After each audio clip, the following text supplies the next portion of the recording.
Okay, so it is my new pattern to start the talk off with two things. The first is our treatment for freedom.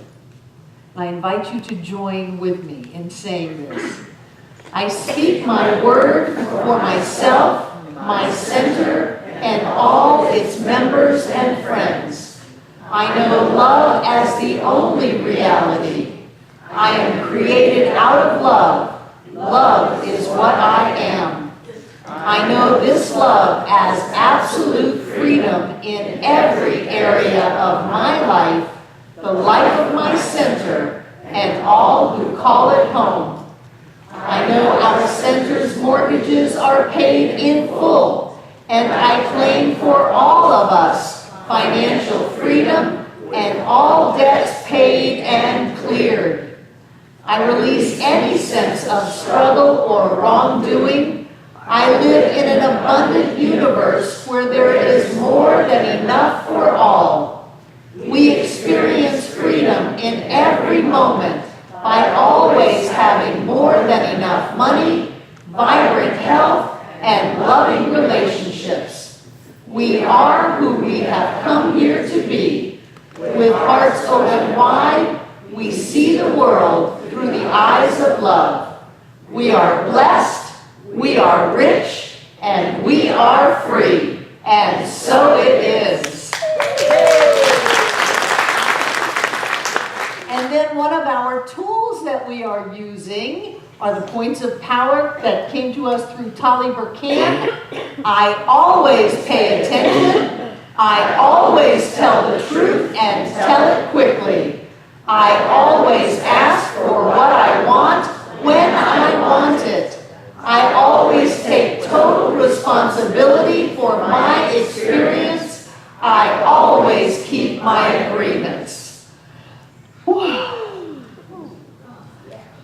So, how are we doing with all of this? Yay! We've got some thumbs up, we've got some freedom demonstrations, and we've got some people going, wow, this will kick your ass. And wonderful manifestations. But what I want to talk about today is where we go as the next step. And if you think that you have come to be with Barbara Waterhouse and I'm only going to give you one thing and we'll call it quits for the rest of our lives, then that's a mistake. Because what I've noticed is that we keep moving forward. Keep moving forward. And I'm going to tell you, this process to me feels very intimate. I feel very open and very seen in it. And it's a little bit disconcerting for me. Because in my coming back from being with Edwin and saying, you know what, I really did have a choice. And I kind of thought I was just going to slide for another 9 or 10 years, and that was going to be it. This center certainly can just keep on going, and it'll be fine without moving and pushing and creating something really amazing. It would be okay, but I left okay back with transactional analysis. I don't want to be I'm okay, you're okay. I want to be magnificent, and I want us to be magnificent together. And so in that decision to do something, and I don't know what it is, I feel like something has picked me up. Have you ever felt like you didn't really catch that, it caught you? And so I feel like something has caught me and picked me up into a possible reality that may or may not have been manifested, but because I made that shift, it's taken me into a different future and a different reality, and I feel like I'm kind of just holding on. And if I were my counselor and I had come to me and said, you know, it didn't seem like that big of a decision, but it seems to have far-reaching implications in my life, and I kind of feel like the old me has fallen away, and I'm not sure what the new one is. It kind of feels like almost falling or flying or not really having the biggest handle on things that I'm used to, I would say to me as my own therapist, I would say, great, great. This is a standard psychological process that people go through when they let go of who they think they are and they move into the them that is yet to be but not yet. Yes. It's a standard feeling. It's a standard process. The old is falling away. The new has not yet shown up. Welcome home, Jackie. Way to create a trip to the Bahamas or wherever you were. It was beautiful. Good for you. The new is not manifest yet, and so it's kind of like what I talked about last week about the butterfly, letting go of being a caterpillar, and you don't immediately turn into a butterfly. You go into goo. But in the goo are these technically termed imaginal cells that know what to do. When we let go of the future that we thought we were going to have, welcome home, Art and Dee. It's so good to see you. Yay! You have these imaginal cells. When you let go of the you that you thought you were going to be, and then you've got to just trust that those imaginal cells have what it takes. We have to trust that spirit within me, spirit as me, is me, that has already manifested the future me that is yet to be, can handle the transition into what already is. We have to trust. And yet I still feel a little exposed. I feel like I really wish I could get up here every time and have it all together. Just have it all together and say, this is what we need to do. This is the way it works. This is what happens because I've already done it. Well, not this one. This one I'm doing. And so my process, which I invite you to, which is one of freedom and prosperity, and I don't know what's going to happen to this center, but I have had visions of things where hundreds and hundreds and hundreds of people can come to events that are open to the public. We are a center for spiritual living. How do we not only have guidelines for being spiritual and living a spiritual experience for ourselves, but reach out into the community? And we do it a lot with our website, which gets 40 to 50,000 hits a month and constantly gets emails and letters of people saying, I stumbled across this by divine appointment, thank you. I learned things that would change my life. But how else do we do it in Asheville?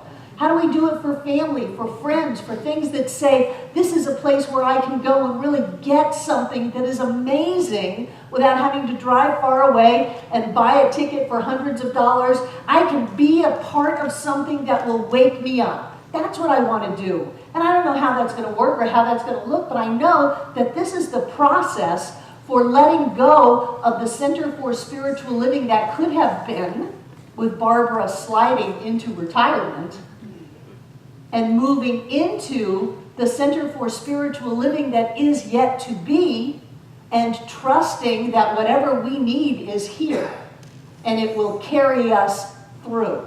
So because I don't have all of the answers of the how right now, it just is a little vulnerable for me. And what I want to talk about is my next step in this process, which so obviously we started off with forgiveness. I recommend to you to forgive everyone, especially yourself.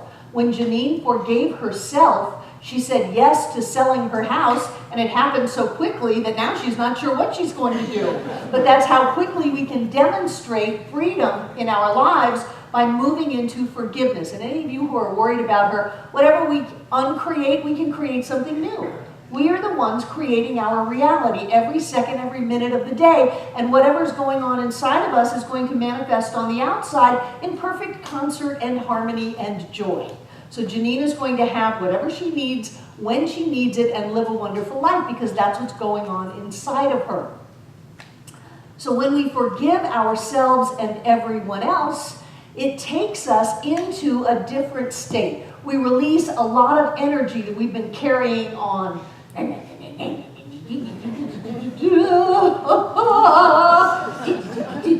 That energy keeps us, isn't Isn't that wonderful, nonverbal communication? That energy keeps us from being able to use our spiritual power to manifest what we choose to manifest.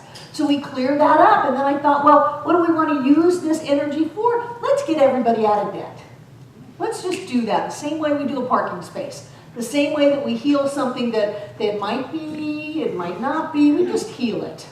Let's just get everybody out of debt. Well, how are we going to do that? Well, there are these great points of power.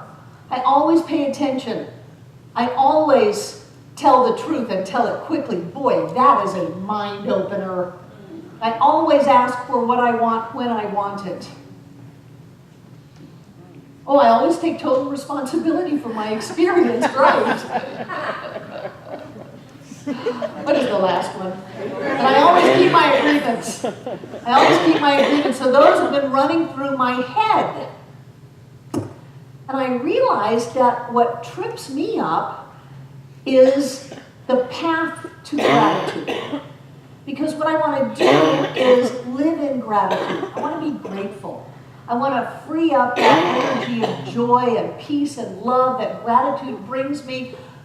But I don't always make the leap so gracefully. And what I've noticed is that what trips me up in my quest for gratitude is my complaining. Oh, yeah. I have done the 21 days, 28 days, 30 days, day one over and over again for hundreds of times. I've done that for so long that I like to tell myself that I don't complain. I like to tell myself that I have just got it all worked out, I've got it all together, and I'm not exactly sure why the demonstrations haven't happened yet. It's been a month, there's plenty of time in the mind of God. So what's going on? And then I listen to myself.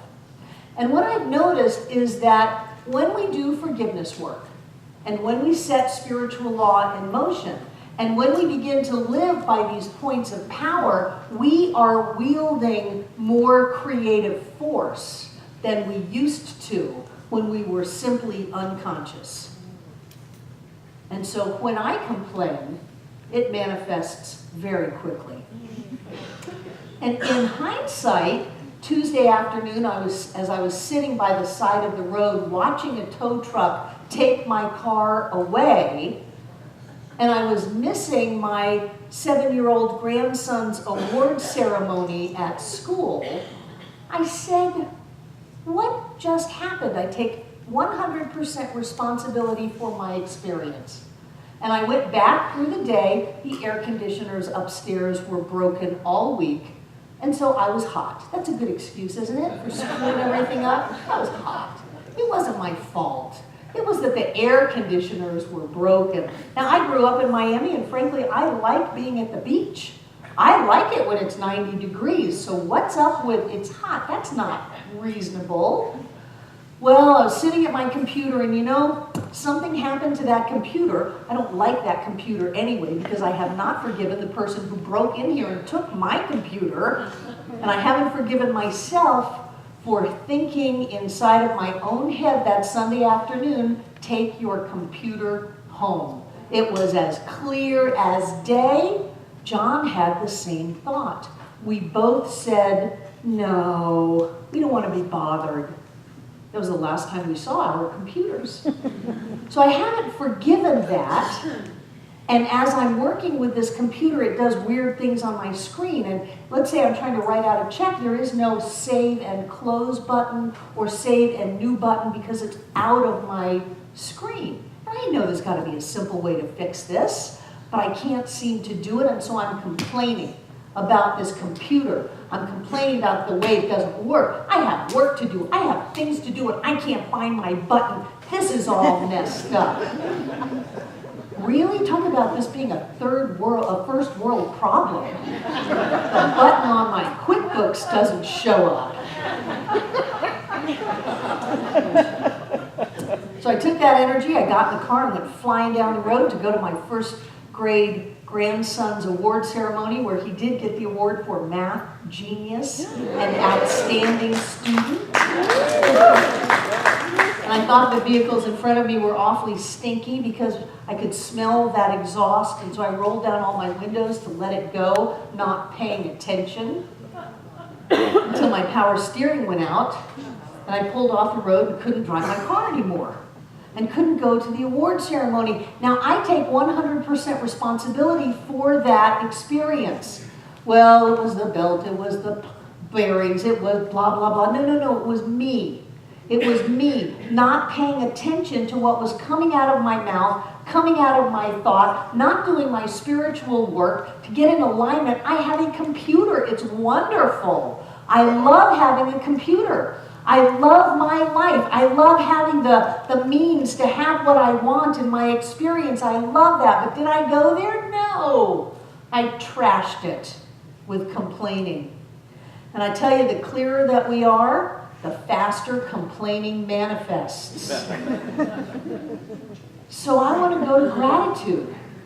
I want to live my life in gratitude. I want to see nothing but God in form as everyone and everything around me. I want that. I really, really want that. I want to let myself and everybody else off the hook. I want to live my life as the clear spiritual being I was meant to be. And in order to do that, I have to stop complaining. I was talking to John this morning and I said, seems like the more aware I am of not wanting to complain, the more I hear myself complaining. Am I just being more aware, or is that the way I am? I'm all ready for him to say, no, darling, you are an enlightened spiritual being. You're just being more aware. Compared to the rest of the world, you're a saint. He didn't say that. He said, no, you complain.